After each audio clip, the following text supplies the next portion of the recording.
فرمایا جب زکات کو قرض سمجھ لیا جائے گا، زکات کو قرض سمجھ لیں گے، جب زکات طلب کی جائے گی تو یوں ان کا ری ایکشن ہوگا، پتہ لگے گا جیسے قرض مانگ رہے ہیں۔ آج یہی صورت حال ہے، قرض ہم زکات مانگتے ہیں، آگے سے منہ چڑھایا جاتا ہے، آگے سے چہرے کے خد و خال بدل جاتے ہیں۔ زکات دینے والے کتنے لوگ ہیں؟ اگر ہم زکات 50% لوگ بھی پاکستان کے دینے لگ جائیں، غربت کا خاتمہ ہو جائے۔ ہاں جی، جو غربت سے نیچے زندگی بسر کر رہے ہیں، یہ خاتمہ ہو جائے۔ لیکن یہ سبق ہمیں سمجھ کب آئے گا؟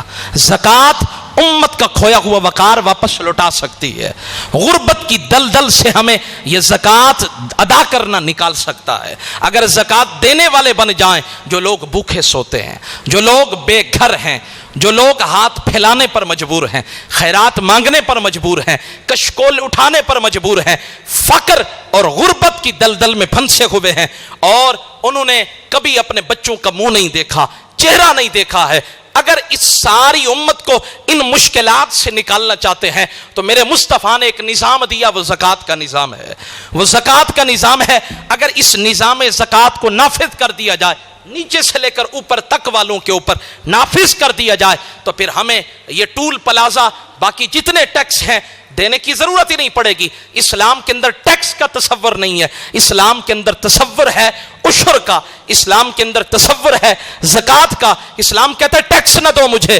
بس زکات دے دو، اپنے مال میں سے جس پہ سال گزرا ہو اس میں سے 2.5% زکات دے دو، فرمایا تمہارا مال پاک ہو گیا۔ اب اسلام تم سے ٹیکس نہیں لیتا ہے، یہ جمہوری نظام ہے، ٹیکس لیا جاتا ہے، صابن پہ بھی ٹیکس ہے، سبزی پہ بھی ٹیکس ہے، چینی پہ بھی ٹیکس ہے، آپ کچھ اور لینے جاتے ہیں، کپڑے لینے جاتے ہیں، جو بھی مصنوعات لینے جاتے ہیں، آپ سے ٹیکس لیا جاتا ہے۔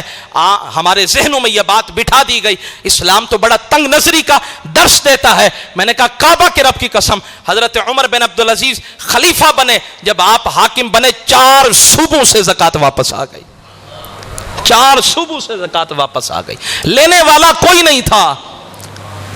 پوچھا عاملین سے زکات لینے والا کوئی نہیں، فرمایا حضور 4 صوبوں کے اندر زکات لینے والا کوئی نہیں۔ وجہ کیا ہے؟ احتساب جن کا کیا جانا چاہیے ان کا احتساب کریں، جنہوں نے مال لوٹا ہے ان سے لیں، لیکن زکات کا نظام نافذ کریں۔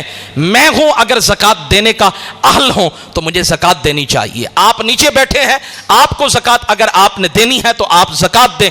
میں کہتا ہوں اللہ کی عزت کی قسم، سال کے اندر پورا پاکستان قرض بھی ادا کر لے گا، اور قرض ادا کرنے کے بعد جو معیشت جکڑی ہوئی ہے اس سے نجات حاصل کر کے میرا ملک جو ہے اقوام عالم کے اندر طاقتور اور معیشت کے اعتبار سے طاقتور ملکوں کے اندر اس کا شمار ہوگا۔